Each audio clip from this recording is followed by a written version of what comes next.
Good morning, everyone.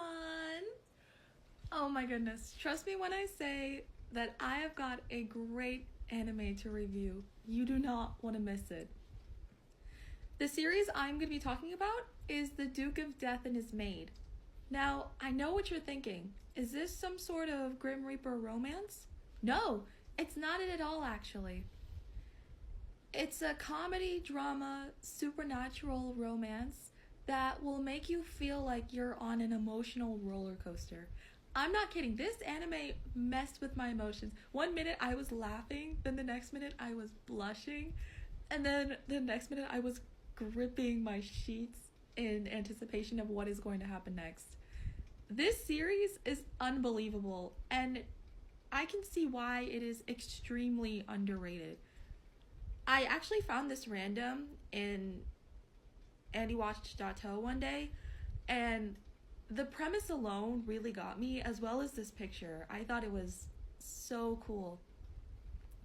This is definitely going to be one of those reviews where I am probably going to give a lot away, but I don't want to spoil it for those that have not seen it. So I implore you to watch this series and then come back here.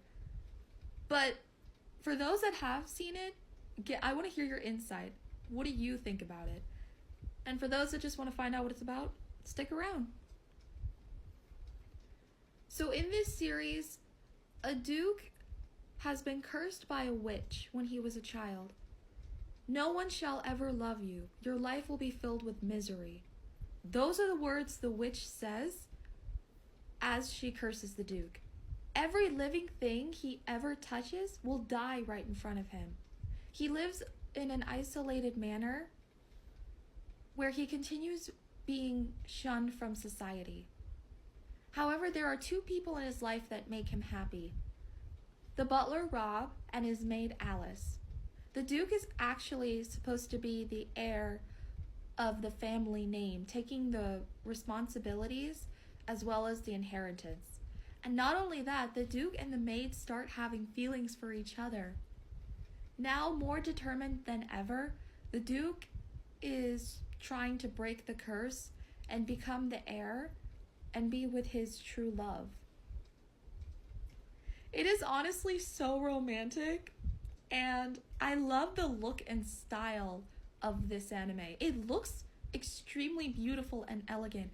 JC's staff did such a great job here, and this is the same production company that actually did Angels of Death. They also did Is It Wrong to Try and Pick Up Girls in a Dungeon, which I haven't seen, but I'll probably get around to that one day.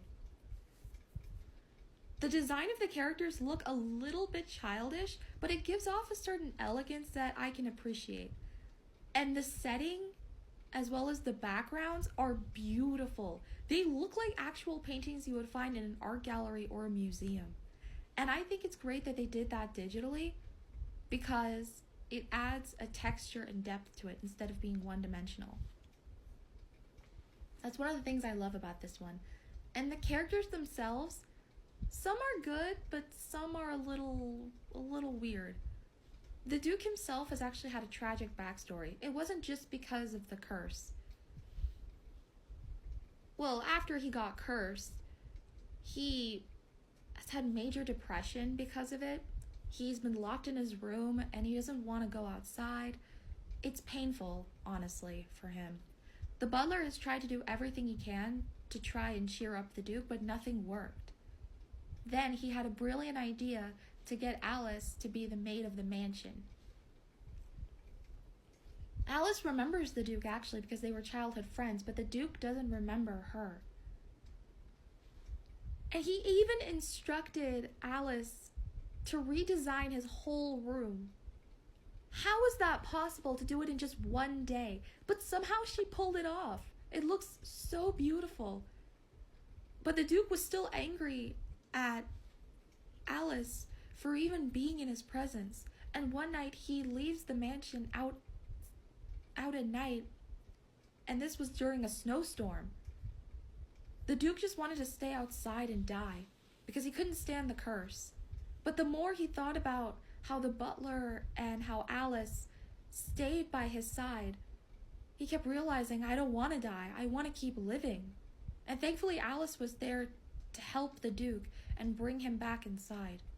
And Alice is one of the most peaceful, kind people you'll ever met.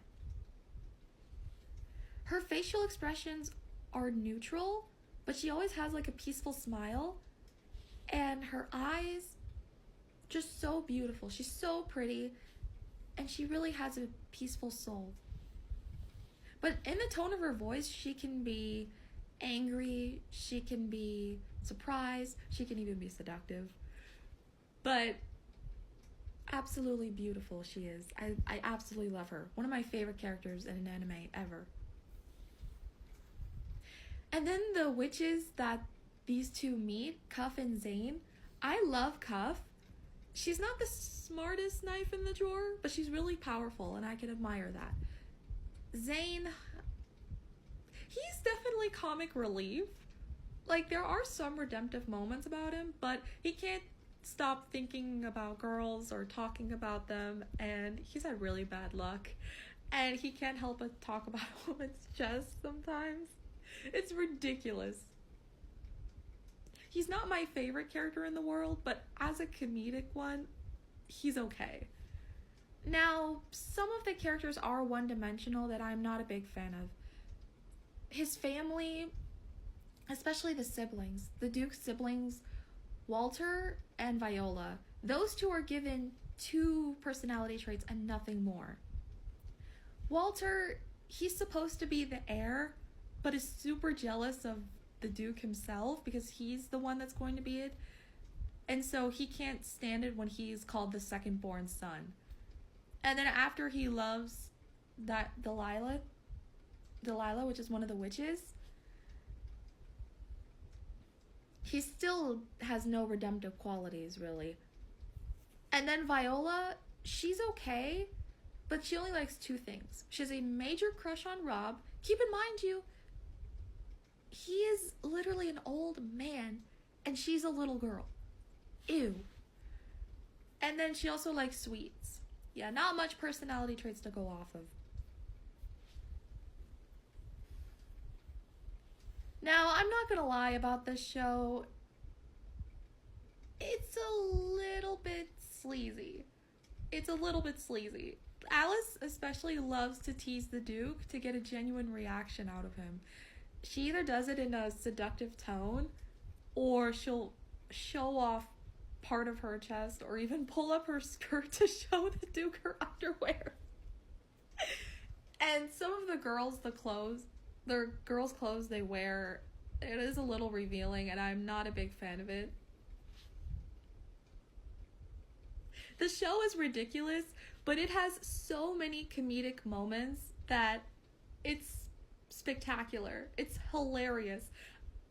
Just like with Welcome to Demon School Iruma-kun, I'm going to post some funny clips of the scenes that I thought were legitimately hilarious. And honestly, I'd rather watch this anime over Prison School. I don't know why my brain decided to watch that one, but I skipped on a lot of things, but I know what happens in the end. It's really bad. I don't know why my brain decided to watch that one, and I'm never gonna watch it again. But this anime, I truly love, and I really hope you guys do as well. This is probably one of the best romance animes I've ever seen. And this will definitely be in my top 10 for sure. I can see why this show is underrated, and I'm really glad I discovered this one. With all of that said, I'm gonna give this anime an 8.9 out of 10. I personally love it. If you can get past the sleaziness, you're definitely gonna love this show. No doubt about it. I hope you guys like this little anime review, and stay tuned for more. Thank you all.